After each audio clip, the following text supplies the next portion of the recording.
Hi, Rob here. Welcome to the IELTS writing course. We're now entering a very interesting part of the course because, unfortunately, it's going to be very technical.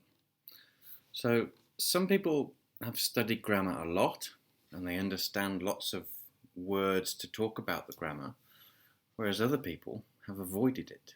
So, in other words, they don't know much about grammar or they think they don't.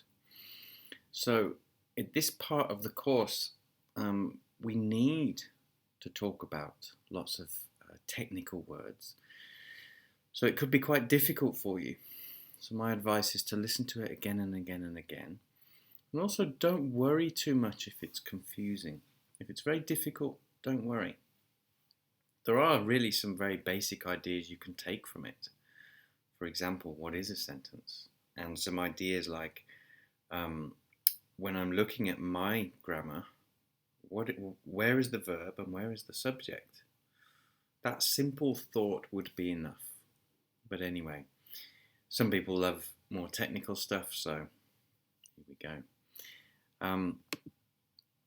So when we talk about grammar, we're talking about grammatical range and accuracy. So range is lots of different types of sentences, lots of variety, whereas accuracy is using the correct grammar, using the right words and not making mistakes. Both are very important in IELTS and generally anyway, but today we're just looking at your grammar range, okay? So we need to start at the very beginning because IELTS talks about the types of sentences that you need to use. So you need to know what a sentence is basically. So we're going to look at these band descriptors. Now, hopefully you've printed these out so that you can see them better than you can on this screen. Basically, there are 7. It says that you need a variety of complex structures, okay? And 6 uses a mix of simple and complex sentence forms. So a 5 uses a limited range of structures, and a 4 very limited. So 4 very limited range, 5 limited, 6 a mix of simple and complex sentence forms, and 7 a variety of complex structures. So we need to know what is a complex sentence and what is a sentence, therefore. And we need to know what is a complex. We need to know what a complex structure is as well. So we're going to look very specifically at the type of sentences that you need. We've talked about this briefly. 6, you need a mix of simple and complex sentence forms. 7, a variety of complex structures. So in this video, in this lesson, we're going to talk about what is a simple sentence. Part 2, we talk about complex sentences. And part 3, complex structures. Okay. For the accuracy, it says for a band 6 and above, you can have some errors in grammar, but they rarely reduce communication. So that's for a band 6. For a 7, you need frequent error-free sentences. In other words, what's frequent? Well, 50% of your sentences should have no errors. And look, has a good control of grammar and punctuation, but may make a few errors. So it depends on your first language. But many people's use of commas, for example, is a bit messy and often inaccurate. So you need to understand punctuation. The main idea here is that you must pay careful attention. So we need you to start thinking about the grammar. And if you don't know how to do that, then pay careful attention. But you need to start to analyse sentences. Where's the subject? Where's the verb? Where's the object, if there is one? Where's the complement? And this just requires paying careful attention, like a meerkat. You need to be a meerkat. It means that you need to not just see the language, but notice, ask questions, be curious. Be curious like a child. Children are very curious. Unfortunately, many of our education systems seem to knock that curiosity out of us. They stop us being curious, which is a great shame. But we need to be like that again. Okay?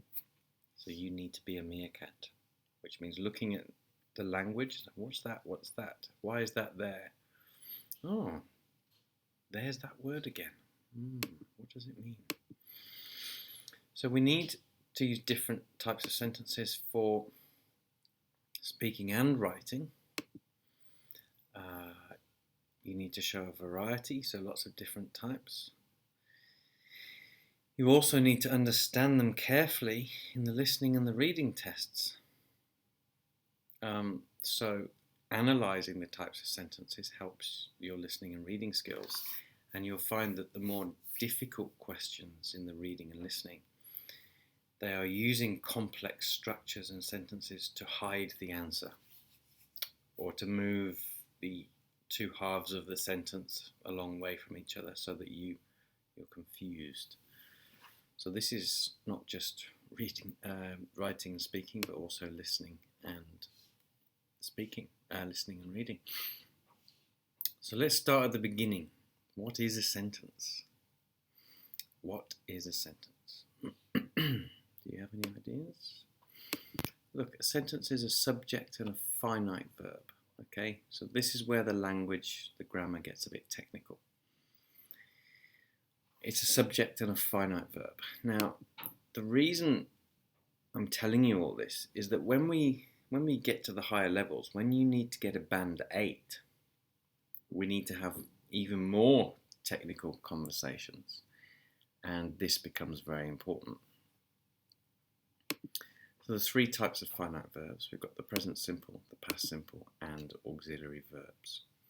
So you need a subject, in this case I, and then the verb, and that's it. I eat apples. I ate an apple. Can you swim? I can. Did you eat? Yeah, I ate. So those are complete sentences.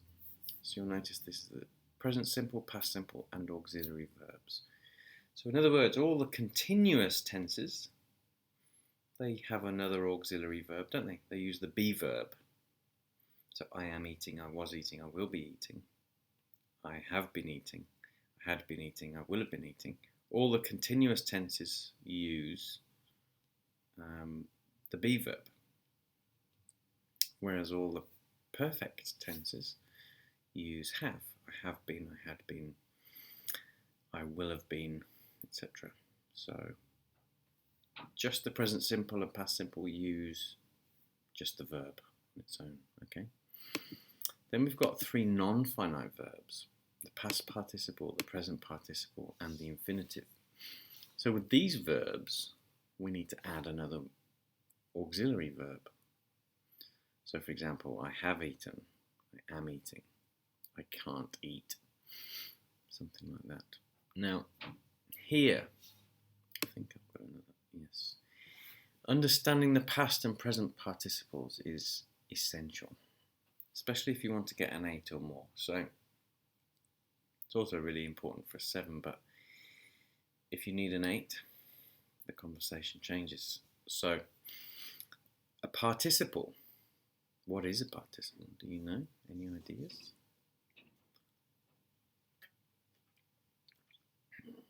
A participle is when we take a verb and we change it into an adjective. So the verb is to eat, right?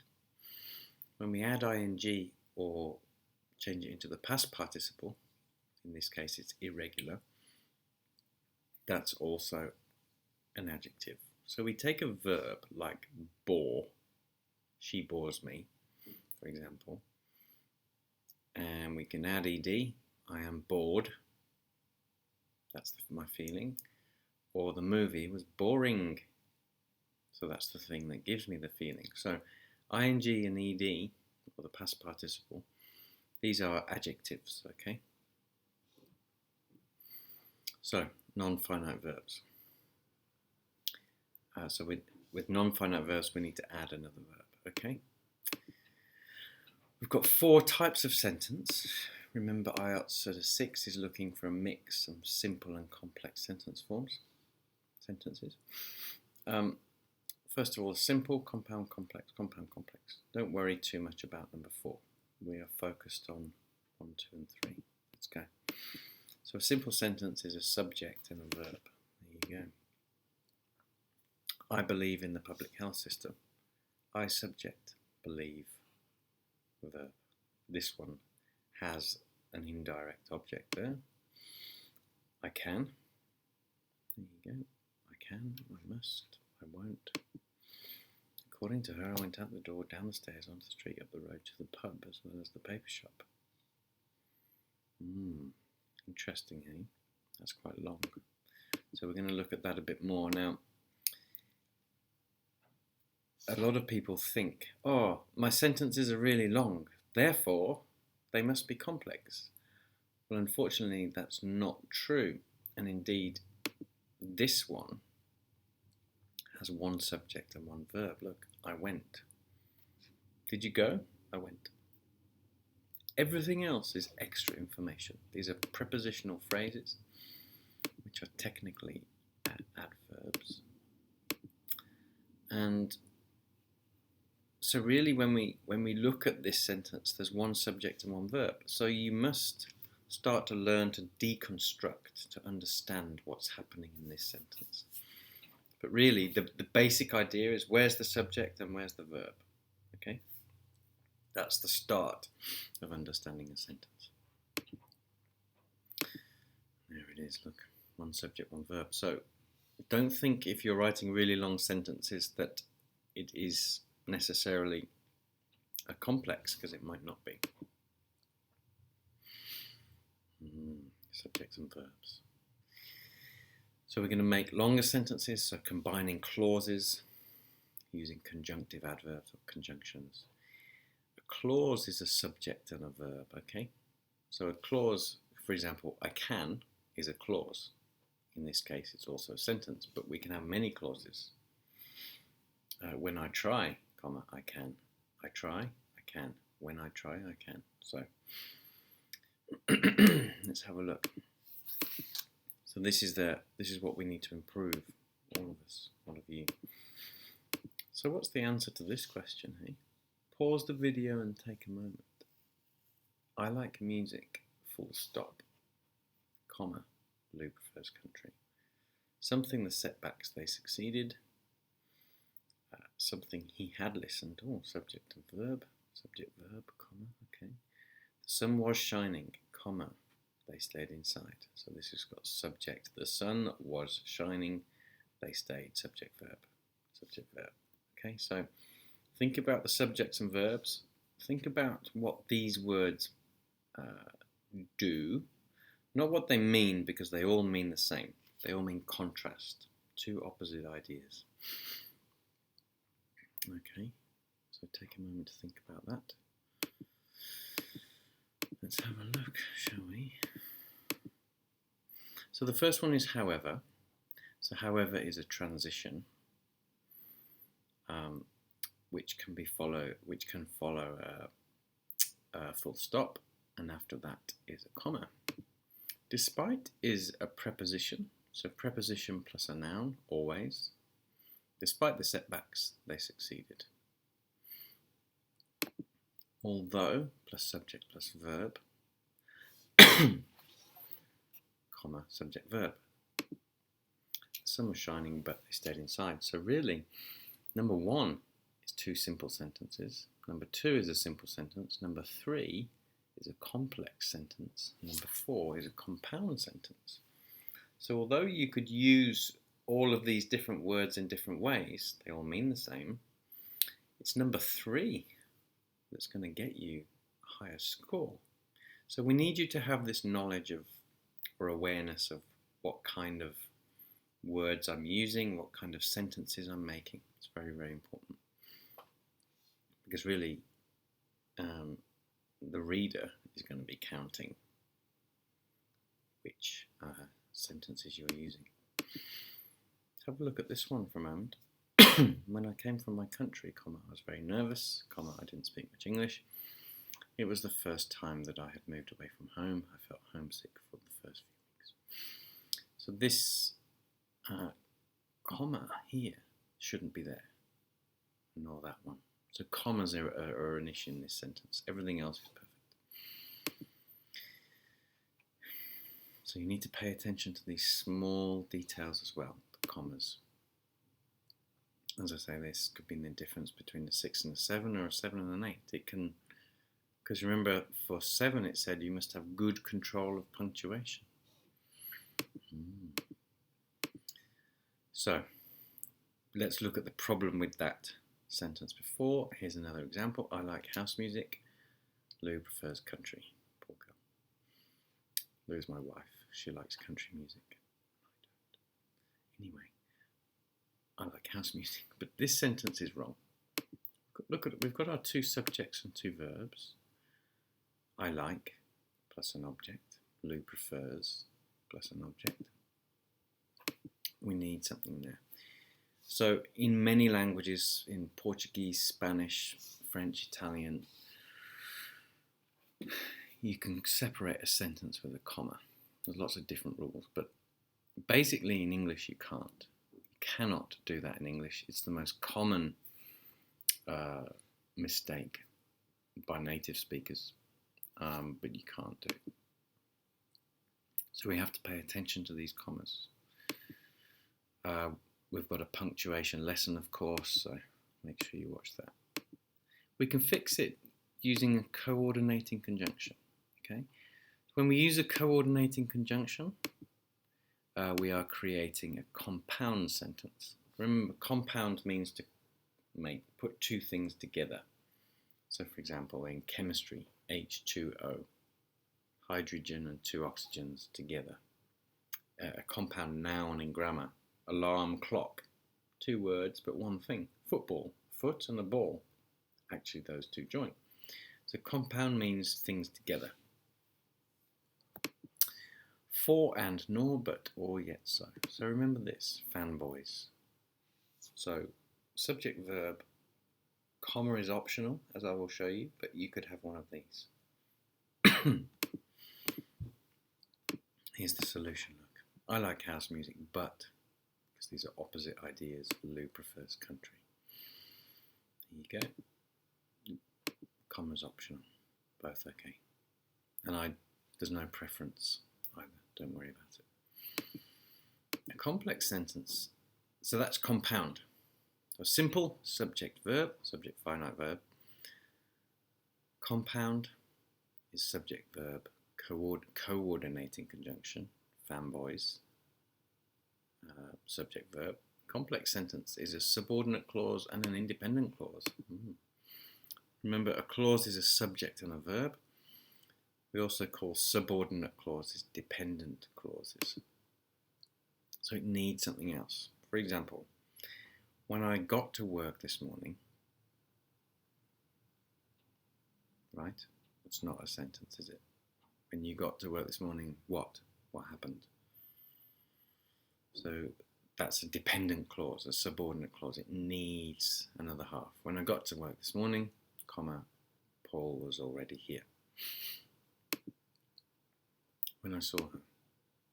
There's our subordinating conjunction, our subject and our verb. I saw. Independent clause, I smiled. When I saw her, I smiled. Okay. So a complex sentence, again, is joining two sentences using a conjunction. Conjunctions join words. In this case, a subordinating conjunction. And you can download the PDF for this. We have a list of all the subordinating conjunctions, all the important ones. So download that and put it on your wall and think to yourself, I need to use those. They are listed in different columns. There are 3 types of subordinate clause. Okay, so we're going to look at those in the next lesson, basically. So you need to learn about, well, you need to make sure you're making simple sentences correctly first, and then join them together with coordinating conjunctions to make good compound sentences. And then you need to start on complex sentences. There are 3 different types. of complex sentence or dependent clause. So you need to watch each of these videos carefully. Again, this is very complicated, so don't worry too much. There are very simple ideas you could take, like I must use when, because, and if. Okay, that could be the very simple way of telling you, look, just use when, because, and if. Okay, I'll try and do that. That's the simple idea. Again, some people like lots of details, so that's why we have this lesson, which is fairly complex, fairly complicated. So don't worry if you don't understand everything. Watch it again and start to notice. That's the important thing. But you need to learn about these different sentence types. There is no choice, because IELTS is looking for them, right? So look at your own language and make sure that you're a meerkat. That's the key. So notice your own language, look at the different types, analyze it. What type of sentence is that? And then try to write some more, okay? Thank you very much for paying attention. I hope everything's going well. Watch the other lessons on complex sentences next, and then complex structures. And also, you can read the first chapter of my book, Transform Your Writing for IELTS, which starts to show you in colour these different sentence types, which your brain loves, because it helps to analyse. It's easy to say, oh, where's the dependent clause and where's the independent? Oh, I don't know, because it takes some time to understand. But if you can see them in colour, oh, good. Then you start to see them. You start to see the patterns. And learning language is a lot about patterns. Okay? Thank you very much. Have fun.